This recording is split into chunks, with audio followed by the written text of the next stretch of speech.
Hello दोस्तों, easy way tutorial में आप सभी का स्वागत है। मैं हूं अनुराग सर और इस वीडियो में आप लोग के साथ मैं डिस्कस करने वाला हूं सीटेट पेपर 2 मैथ। तो जो मैथ के क्वेश्चन जो होते हैं, जो पेडागोजी होता है, दैट इज़ 30 क्वेश्चन जो आते हैं, ठीक है। तो वो जो क्वेश्चन हैं, मैथ के जो 30 क्वेश्चन है, वो क्वेश्चन इस वीडियो हम लोग देखेंगे। इसके पहले के जो सीडीपी के जो क्वेश्चंस है उसके वीडियो मैंने ऑलरेडी अपलोड किया है। अगर आपने वो वीडियो नहीं देखा है तो आप वहाँ से वीडियो देख सकते हैं, प्लेलिस्ट में आपको मिल जाएगा। देखिए, अभी ये जो है सीटेट पेपर 2 मैथ के जो क्वेश्चंस होते हैं, इसी टाइप के क्वेश्चंस आपको एग्जाम में मिलेंगे।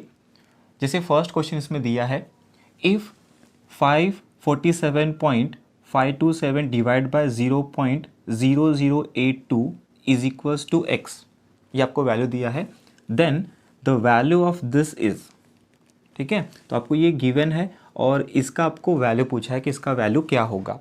और देखिए आपको 4 ऑप्शन दिया है। तो कैसे सॉल्व करेंगे, बहुत ही सिंपल है। देखिए सबसे पहले तो मैं इसको लिखता हूँ, x का वैल्यू क्या दिया है। So x is equals to it is 547.527 divide by, है ना, डिवाइड बाय क्या दिया है देखिए, इट इज़ 0.0082, ये आपको गिवन है। अब क्या करेंगे हम लोग, कैसे सॉल्व करेंगे, देखिए सबसे पहले तो हमको ये डेसिमल गायब करना है। तो इसमें डेसिमल गायब करने के लिए क्या कर सकते हैं हम, यहाँ देखिए, यहाँ 3 डिजिट है, तो ये कैसे गायब होगा। 3 डिजिट मतलब आपको 1000 से मल्टीप्लाई करना है, 1000 से डिवाइड करना है, तभी ये क्या हो जाएगा, गायब हो जाएगा। सो इसको मैं इंटू करता हूँ, 1000 से आपको क्या करना है, 3 डिजिट है, 1 2 3, तो ये 3 डिजिट हो जाएगा, मल्टीप्लाई 3 डिजिट से क्या हो जाएगा, डिवाइड हो जाएगा। ओके, तो ये अगर इसको मैं मल्टीप्लाई करूँगा तो ये गायब हो जाएगा, ये डेसिमल आपका यहाँ शिफ्ट हो जाएगा। यहाँ देखिए, ये जो डेसिमल है इसको गायब करने के लिए क्या करना पड़ेगा आपको, मल्टीप्लाई विथ 4 डिजिट है, तो 4 डिजिट से क्या करना पड़ेगा, इसको मल्टीप्लाई करना पड़ेगा। तो सबसे पहले क्या करता हूँ, पहले इसका मैं डिजिट गायब करता हूँ, तो ये हो जाएगा x इज इक्वल्स टू 547। देखिए ये इसको जब इसको मल्टीप्लाई करोगे इसके साथ, तो ये जो डेसिमल है यहाँ शिफ्ट हो जाएगा 3 डिजिट, तो ये हो जाएगा 527 अपॉन में ये बचेगा 0.0082, राइट, इनटू क्या बचा है यहाँ 10,000, ये बचा है अभी, ऊपर क्या बचा है 1। अब देखो क्या करेंगे, जैसे हमने इसका डेसिमल गायब किया वैसे हम क्या कर सकते हैं, इसका डेसिमल गायब कर सकते हैं। कितना जीरो चाहिए, 1 2 3 4 डिजिट है, मतलब 4 जीरो से आपको मल्टीप्लाई करना है, तो ये हो जाएगा इनटू ऊपर 1 2 3 4 और नीचे भी 1 2 3 4, जिससे आप मल्टीप्लाई करो उससे आपको डिवाइड भी करना पड़ेगा ताकि आपका क्वेश्चन चेंज ना हो। तो देखिए अब अगर मैंने इससे इसको मल्टीप्लाई किया है ना, ये जो है, अगर इससे मैंने इसको मल्टीप्लाई किया तो ये डेसिमल यहाँ शिफ्ट हो जाएगा। उसके बाद ये तो ऐसे ही रहेगा। अब देखो क्या क्या बचा है, ये बचा है और ये बचा है, तो ये 0 0 कैंसिल कर सकते हैं हम लोग, 1 2 3 1 2 3 कैंसिल हो गया। और इसको इससे मल्टीप्लाई करोगे तो क्या आ जाएगा, ये आ जाएगा x is equals to, this is 547,527, ठीक है, अपॉन, देखो इसको इससे मल्टीप्लाई करोगे तो ये डेसिमल जो है, डिजिट जो है ना डेसिमल, ये यहाँ से क्या हो जाएगा, यहाँ शिफ्ट हो जाएगा, तो ये बन जाएगा 82। अब क्या बचा है, देखो यहाँ क्या बचा है, 10 इंटू 1 10 बचा हुआ है। हमको किसका वैल्यू पूछा है, हमको इसका वैल्यू पूछा है, तो ये जो 10 है यहाँ इंटू में है, जब वो यहाँ से यहाँ जाएगा तो क्या हो जाएगा, डिवीजन हो जाएगा। तो इसका जो वैल्यू है वो वैल्यू कितना मिलेगा, इट विल बी, यहाँ लिखता हूँ मैं, it is 547,527 divide by 82 is equals to, देखो ये 10 इंटू में है, जहाँ जाएगा तो क्या हो जाएगा, डिवीजन हो जाएगा। So it is x upon 10। तो ये जो हमको पूछा था इसका जो वैल्यू है ना, इसका वैल्यू कितना हो गया, ये कौन सा ऑप्शन देखिए, x upon 10, this is option number 3। तो इसका आंसर आएगा 3rd वन। आई होप समझा होगा आपको। चलिए नेक्स्ट क्वेश्चन देखते हैं। क्वेश्चन नंबर 2 क्या दिया है। सो क्वेश्चन नंबर 2 बोला है the distance of the earth and moon is, distance दिया है अर्थ एंड मून के बीच में। सो दिस इज 384, कितना ज़ीरो है, 6 ज़ीरो है, ठीक है, मीटर में दिया है।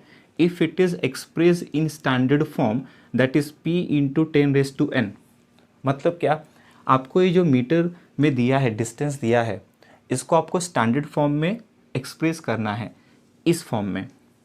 ओके अच्छा, then the value of p and n are respectively. तो वैल्यू ऑफ जो p और n होगा वो क्या होगा, देखिए बहुत ईजी है। हम लोग हमेशा जो भी हम लोग वैल्यू देखते हैं मैथ या साइंस में, जैसे साइंस में 10th स्टैंडर्ड में जो फर्स्ट चैप्टर है ग्रेविटेशन, उसमें जो ग्रेविटेशनल कांस्टेंट है g, है ना, g जो है उसका वैल्यू कितना होता है 6.673 इंटू 10⁻⁻11। तो ध्यान से देखोगे तो जो भी हम लोग वैल्यूज लिखते हैं वो कितना लिखते हैं, डेसिमल कहाँ होता है, एक डिजिट के बाद होता है। तो हमको भी क्या करना है, इसको इस फॉर्म में एक्सप्रेस करना है। जैसे यहाँ देखो 10⁻², है ना, ये हो गया p, ये हो गया 10⁻²। तो इसमें भी आपको वही करना है। तो चलो देखते हैं कैसे लिखेंगे इसको। तो आपको ये वैल्यूज़ दिया है, तो इस वैल्यू को मैं लिख लेता हूँ 384,000,000 इस तरीके से दिया है ना। अब देखो, अब इसमें जो डेसिमल है, डेसिमल कहाँ है, डेसिमल यहाँ इस वक्त, राइट। मुझे डेसिमल कहाँ लाना है, इस 3 के यहाँ लाना है, बिकॉज मुझे एक डिजिट के बाद डेसिमल चाहिए। तो मुझे कितना शिफ्ट करना पड़ेगा, देखो 1 2 3 4 5 6 7 और ये 8, मतलब मैं 8 पॉइंट यहाँ शिफ्ट हुआ हूँ। तो क्या हो जाएगा, ये हो जाएगा 3.84 इंटू 10⁻², कितना मैं डिजिट शिफ्ट हुआ हूँ, 8, इस तरीके से, है ना। देखिए यहाँ डेसिमल था, जैसे अभी देखो अगर मैंने सपोज 7 लिखा तो 7 को मैं 7.0 भी लिख सकता हूँ। बात एक ही है, डेसिमल कहाँ रहेगा, यहाँ रहेगा। तो जब आप डेसिमल को यहाँ शिफ्ट करोगे तो पावर 10⁻पावर में जाना चाहिए, इस तरीके से। तो वैसे सेम मैंने किया है। पहले क्या था, यहाँ डेसिमल था, कितना डिजिट हमने शिफ्ट किया है, देखो 1 2 3 4 5 6 7 और 8। तो आपका ये यहाँ डेसिमल आ गया, ये बाकी नंबर एज इट इज़। उसके बाद 10 के पावर में कितना आपने शिफ्ट किया, 8, तो यहाँ कितना आ जाएगा 10⁻8। अब देखो हमने इसको, ये जो दिया था इसको इस फॉर्म में लिखा, this is p into 10⁻n। तो इसको इससे कंपेयर कर लो, तो आपका p क्या हो गया, इट इज़ 3.84 हो गया p, और n कितना हो गया, देखो n कितना है, 8 है। तो कौन सा ऑप्शन, देखो p का वैल्यू 3.84 फर्स्ट वन, और n का वैल्यू कितना है, 8। बाकी जगह देखो पॉइंट नहीं है, यहाँ शिफ्ट किया है, यहाँ 0 पॉइंट है, नहीं, हम लोग मोस्टली 3 पॉइंट मतलब फर्स्ट डिजिट के बाद डेसिमल रखते हैं। तो ये इसका आंसर क्या आ जाएगा, it will be first one. I hope आपको समझा होगा। तो इसका आंसर जो है थर्ड वन है, इसका आंसर फर्स्ट वन है। तो दोस्तों देखते हैं नेक्स्ट क्वेश्चन, क्वेश्चन नंबर 3। देखिए क्वेश्चन नंबर 3 आपको क्या बोला है, ये मैथ का पेडागोजी का क्वेश्चन है। So question number 3 is a teacher gives 1 centimetre grid paper two the students in her class. कोई टीचर है, उसने अपने बच्चों को क्या किया है, 1 सेंटीमीटर का पेपर दिया है। The task is to decide, ये जो टास्क करा रही है वो टीचर, उसका the task is to decide, वो टास्क की वजह से बच्चों को क्या डिसाइड करना है। 2 चीज़ें दिया है, देखिए फर्स्ट बोला है how many rectangles can be made having an area of 48 centimetre square. तो वो जो 1 सेंटीमीटर ग्रिड का पेपर दिया है उसका यूज़ करके 48 सेंटीमीटर स्क्वायर का एरिया का रेक्टेंगल कितने बन सकते हैं, ये बच्चों को पता करना है। दूसरा that is B, how many rectangles can be made having a perimeter of 24 centimetre. तो देखो दोनों रेक्टेंगल के बारे में बात हो रहा है, एक के बारे में बात हो रहा है क्या कि 48 सेंटीमीटर स्क्वायर का एरिया का रेक्टेंगल कितना बनेगा, एरिया की बात हो रही है, रेक्टेंगल के एरिया की बात हो रही है, और रेक्टेंगल के पेरीमीटर की बात हो रही है। ये 2 चीज़ें हैं, ठीक है। अब देखो अगला क्वेश्चन क्या बोला है इसमें, तो ये स्टेटमेंट दिया है which of the following statement is most desirable for the given activity from a reflective teacher perspective. Teacher के पर्सपेक्टिव से, टीचर ये क्यों करा रही है, क्या होगा उसके माइंड में, ये आपको पूछा है कि टीचर के पर्सपेक्टिव से कौन सा इसमें से ऑप्शन सही है। देखिए फर्स्ट बोला है option number 1, the activity is based on inductive method of teaching. अब देखो इसमें कोई फॉर्मूला जनरेट नहीं करा रहे हैं, कोई इंड्यूस नहीं करा रहे हैं फॉर्मूला, तो ये इंडक्टिव मेथड ऑफ टीचिंग नहीं है। तो ये जो ऑप्शन नंबर 1 है ये तो नहीं इसका राइट आंसर होगा। चलिए नेक्स्ट देखते हैं। ऑप्शन नंबर 2 देखो क्या बोला है, the activity would be better if the teacher had posed the open ended question, है ना। देखो क्या बोला है, the activity would be better if the teacher had posed the open ended question to be solved using the formula rather than using a paper. इसमें बोला गया कि टीचर क्या करेगी, सीधा फॉर्मूला दे देगी और सीधा सॉल्व करेगी, ये पेपर का क्यों यूज़ कर रही है। तो ये भी इसका सही आंसर नहीं है, क्योंकि वो एक्टिविटी करा रही है तो उसके माइंड में कुछ ना कुछ तो है, राइट, एक एम है। चलिए नेक्स्ट देखते हैं, to develop a deeper understanding of the relationship between perimeter and area. तो ये तो सही लग रहा है, क्या, to develop a deeper understanding, बच्चों को बहुत अच्छे से डीपर अंडरस्टैंडिंग कंसेप्ट समझेगा, किससे, डीपर अंडरस्टैंडिंग ऑफ रिलेशनशिप, किसके बीच का रिलेशनशिप, पेरीमीटर एंड एरिया। और यहाँ जो ऑप्शन दिया है देखो उसमें पेरीमीटर और एरिया इसी के बारे में बात हो रही है, तो बच्चे को समझेगा कि एरिया और पेरीमीटर में क्या डिफरेंस है, क्या होता है उसमें। तो ये तो सही पॉजिटिव बात लग रही है। चलिए नेक्स्ट देखते हैं fourth one, it is a good activity to compare rectangles and circle. देखिए ऑप्शन में कहीं भी सर्कल की बात ही नहीं है, किसकी बात हुई है, रेक्टेंगल की, तो यहाँ सर्कल बोला है नहीं, तो ये भी क्या होगा, ये भी राइट आंसर नहीं होगा।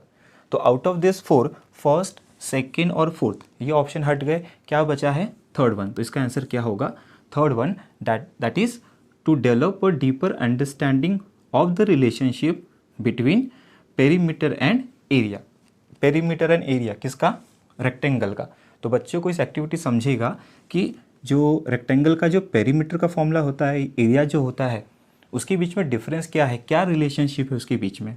तो इसका आंसर जो रहेगा वो थर्ड वन रहेगा। देखिए मैथ का जो पेडागॉजी है या जो साइंस का पेडागॉजी जो होता है, इसमें आपको ऑप्शन सारे एक जैसे दिखेंगे, ऐसा लगेगा कि ये भी सही है, ये भी सही है।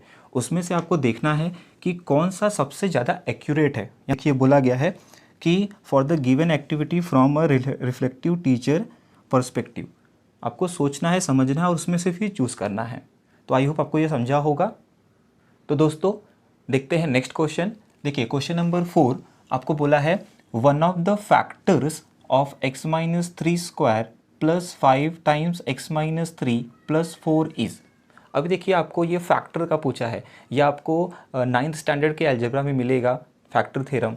उसमें बहुत ही सिंपल सा है, कैसे फाइंड करना है। देखिए one of the factors of x minus 3 square plus 5x minus 3 plus 4, ये जो इक्वेशन आपको दिया है, जो पॉलिनोमियल दिया है, इसका आपको फैक्टर पूछा है। अब देखिए फैक्टर का मतलब क्या होता है, फैक्टर का मतलब होता है सॉल्यूशन, यानी ये इस x की जगह पे आप कौन सा नंबर पुट करोगे, यहाँ सॉल्व करोगे तो 0 आना चाहिए, उसको हम लोग बोलते हैं फैक्टर।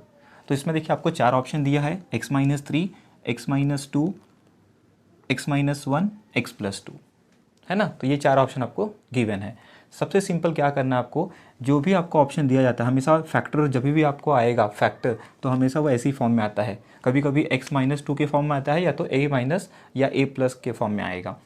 तो इसमें क्या करना आपको, ये जो नंबर्स है इसका अपोजिट नंबर जो है इसमें पुट करके देखना है। देखिए अभी जैसे ये दिया है आपको x माइनस 3, है ना, x minus 3 square plus 5 times x minus 3 plus 4, ये आपको पॉलिनोमियल दिया है।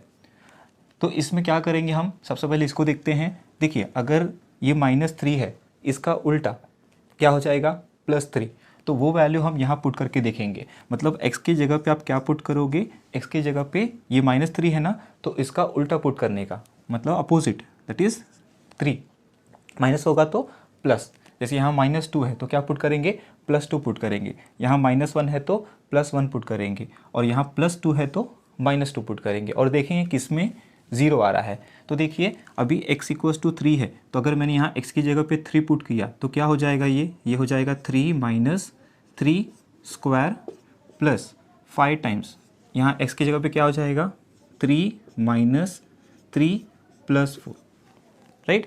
देखिए अभी 3 माइनस 3 तो 0 हो गया, 0 का स्क्वायर ये तो 0 हो गया पूरा, 3 माइनस 3 ये भी 0 हो गया, 0 इंटू एनीथिंग इज़ 0, तो ये भी तो 0 हो गया, प्लस 4, तो इसका आंसर कितना आ रहा है 4 आ रहा है, 0 आ रहा है क्या, नहीं। तो ये जो है इसका आंसर नहीं होगा, ये इसका फैक्टर नहीं होगा। अब हम लोग क्या चेक करेंगे, अब हम लोग इसका चेक करते हैं कि सेकेंड वाला फैक्टर है, तो क्या करेंगे, ये जो -2 है इसका अपोजिट हम लोग क्या करेंगे, पुट करेंगे, मतलब x की जगह पे क्या पुट करेंगे, अब हम लोग -2 है ना, तो उसका उल्टा मतलब +2 पुट करेंगे। तो क्या हो जाएगा, देखिए यहाँ हो जाएगा 2 आ जाएगा, यहाँ x की जगह पे 2, राइट, और यहाँ क्या हो जाएगा, x की जगह पे यहाँ भी 2 आ जाएगा।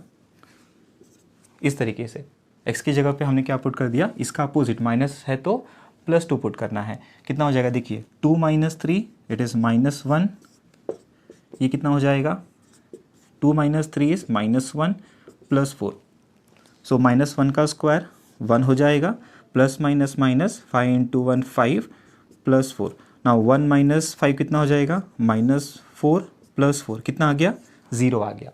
तो 0 आ गया, इसका मतलब ये क्या हुआ कि ये जो है इसका फैक्टर है, तो ये इसका राइट आंसर होगा। Okay, this is the right answer, मतलब ये इसका फैक्टर है, 0 आना चाहिए।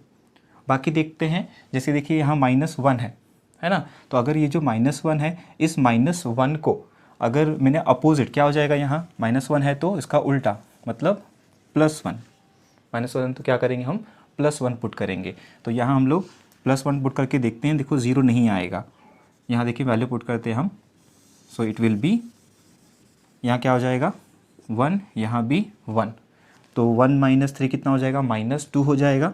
सो दिस इज़ -2 का स्क्वायर, ये हो जाएगा 5 times, this is 1 minus 3 is -2 plus 4, सो -2 का स्क्वायर कितना हो गया, ये हो गया 4, प्लस माइनस माइनस 5 2 ज़ा 10 प्लस 4, तो ये कितना होगा 4 minus 10, this is -6 plus 4, so it is -2। देखो 0 नहीं आ रहा है, उसका मतलब ये भी क्या है, इसका फैक्टर नहीं है। देखिए अगर +2 होगा तो क्या करेंगे, +2 का उल्टा है ना, x +2 है, +2 का उल्टा क्या हो जाएगा, -2, तो यहाँ -2 पुट करेंगे, x की जगह पे क्या करेंगे हम, -2 पुट करके देखते हैं क्या मिलता है। सो हियर x के प्लेस पे यहाँ क्या आ जाएगा, -2 आ जाएगा, यहाँ भी क्या आ जाएगा, -2 आ जाएगा। सो इट विल बी, देखो माइनस माइनस क्या हो गया, प्लस हो गया, सो ये हो जाएगा -5 whole square plus this is -5 and this is +4, -5 का स्क्वायर कितना हो जाएगा, +25, ये कितना हो जाएगा, प्लस माइनस माइनस 5 5 ज़ा 25 एंड +4, ये प्लस और ये माइनस कैंसिल हो गया, कितना बचा 4।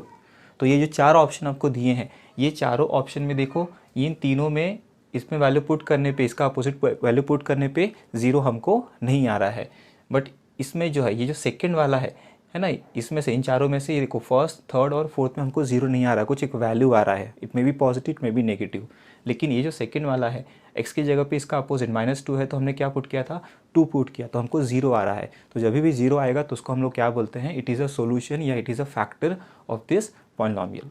देखो आपको सीटेट के जो एग्ज़ाम है, पेपर 1 हो या पेपर 2 हो, ऐसे ही क्वेश्चंस आते हैं, बहुत ज़्यादा डिफ़िकल्ट नहीं होगा। आपने यूट्यूब पे अगर देखा होगा तो बहुत डिफ़िकल्ट क्वेश्चन कराए जाते हैं, इतने डिफ़िकल्ट क्वेश्चन नहीं आते, बेसिक नॉलेज आपके पास होना चाहिए, तो सारे क्वेश्चन आप सॉल्व कर सकते हो। बहुत ही ज़्यादा डिफ़िकल्ट, बहुत ज़्यादा टाइम लगने वाले क्वेश्चंस आपको नहीं पूछे जाते हैं। तो आई होप ये आपको क्वेश्चन समझा होगा। चलिए नेक्स्ट क्वेश्चन देखते हैं। देखिए क्वेश्चन नंबर 5, इन क्वेश्चन नंबर 5 ये आपका पेडागोजी का क्वेश्चन पूछा है, मैथ का पेडागोजी। क्वेश्चन नंबर 5 देखिए क्या बोला है, आस्किंग क्वेश्चंस सच एज, है ना, क्वेश्चन को पूछा गया है, can you think of a different and better way of trying out your ideas. क्या बोला है, देखिए बहुत ही सिंपल सा है ये, पेडागोजी को आपको ध्यान से हर एक वर्ड को समझ के फिर आंसर देना है। बोला गया है can you think of a different, है ना, डिफरेंट बोला है, can you think of a different and better way of trying out your ideas. जो भी आपके आइडियाज़ हैं, जो भी आपके आइडियाज़ है, क्या इससे भी और बेटर वे से आप कोई काम को कर सकते हो क्या, ऐसा बोला है। After an investigatory project help student to. तो अगर बच्चों को बोला गया है, बच्चे मान लो कोई पर्टिकुलर टॉपिक या कोई क्वेश्चन कर रहे हैं, सॉल्व कर रहे हैं, तो टीचर को बोलेगा कि आप इससे भी और अच्छी तरीके से कोई दूसरा वे जो है, better way of trying out your ideas, इस आइडिया को करने के लिए कोई अच्छा और बेटर वे है क्या। तो इस क्वेश्चन से क्या होगा बच्चों में, हाइपोथेसिस होगा, नहीं हाइपोथेसिस तो नहीं हो रहा है, अज्यूम कुछ नहीं कर रहे हैं वो। उसके बाद कम्युनिकेट भी नहीं हो रहा है, राइट, कम्युनिकेट भी नहीं हो रहा है, वो किसी चीज़ को ऑब्जर्व नहीं कर रहे हैं। ओके, देखिए थर्ड वन में क्या बोला है, रिफ्लेक्ट क्रिटिकली। वो क्या करेंगे, रिफ्लेक्ट करेंगे। टीचर जब उनसे पूछेगा क्वेश्चन कि what is a better way, can you think of a different and better way of trying out your ideas, आपका जो आइडिया इससे कुछ अच्छा वे है क्या, बेटर वे है क्या। तो बच्चे क्या करेंगे, उसको आंसर देंगे, टीचर को आंसर देंगे, रिफ्लेक्ट करेंगे, क्रिटिकली सोचेंगे और भी कुछ अच्छा वे हो सकता है क्या। So it is nothing but reflect critically. तो इसका आंसर जो है वो क्या आएगा, this third one, reflect critically. तो दोस्तों चलिए देखते हैं अगला क्वेश्चन। क्वेश्चन नंबर 6 देखिए क्या बोला है, अ card is selected at random from a standard deck of 52 playing cards. जो 52 प्लेइंग कार्ड्स होते हैं वहाँ से क्या किया है, एक कार्ड को सेलेक्ट किया है रैंडमली, एक ही कार्ड को चूज़ किया है, ठीक है। अच्छा, बोला है व्हाट इज़ द प्रोबेबिलिटी, आपको प्रोबेबिलिटी पूछा है। तो प्रोबेबिलिटी का जो फॉर्मूला है आपको 10th में मिल जाएगा, 10th में चैप्टर है प्रोबेबिलिटी, है ना। तो उसका फॉर्मूला क्या होता है प्रोबेबिलिटी का, पी ऑफ ए, मान लो ए कोई इवेंट है, जैसे यहाँ इवेंट क्या बोला है कि एक जो कार्ड है उसको निकाला गया है। So probability of event A is nothing but n of A upon n of S. S क्या है, सैम्पल स्पेस। तो ये फॉर्मूला है, ठीक है। तो हमारे पास फॉर्मूला है, देखते क्या बोला है, what is the probability of selected card being not a king. देखिए नॉट बोला है, किंग ना होने की प्रोबेबिलिटी आपको निकालनी है, ठीक है। देखिए अभी यहाँ मैंने डायग्राम बनाया है, deck of 52 cards. So deck of 52 cards जो है उसमें अगर आपको याद है, सो टोटल देखिए 13 का पैक होता है, उसमें 13 हर्ट्स होते हैं, 13 डायमंड होगा, 13 क्लब होता है और 13 क्या होता है, स्पेड होता है, राइट। तो इसमें 13 हर्ट में एक किंग होगा, इसमें भी एक किंग होगा, इसमें भी एक किंग होगा और इसमें भी एक किंग होता है। सो टोटल यहाँ जो एक किंग है, यहाँ एक किंग है, यहाँ भी एक किंग होता है और इसमें भी एक किंग होता है।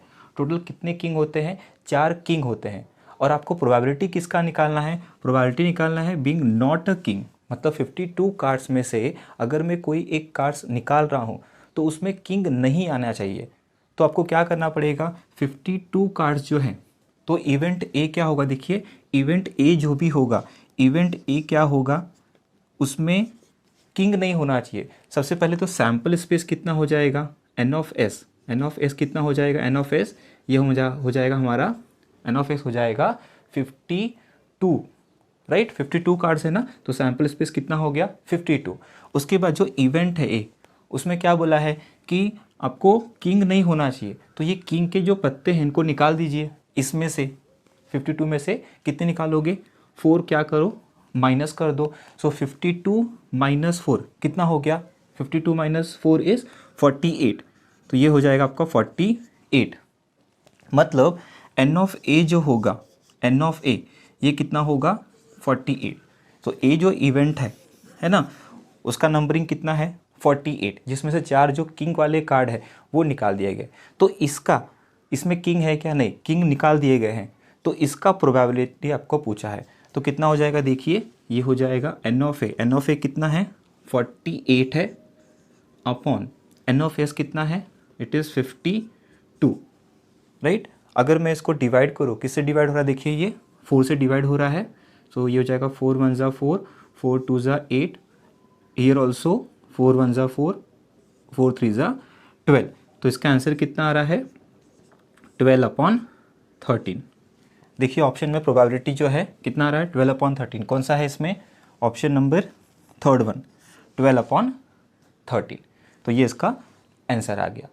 देखिए दोस्तों, आपको सीटेट मैथ में पेपर 1 हो या पेपर 2 हो, कोई भी क्वेश्चन ऐसा नहीं होगा जो आपने पढ़ाई नहीं की है, कोई भी टॉपिक ऐसा नहीं है जो आपको नहीं पता है।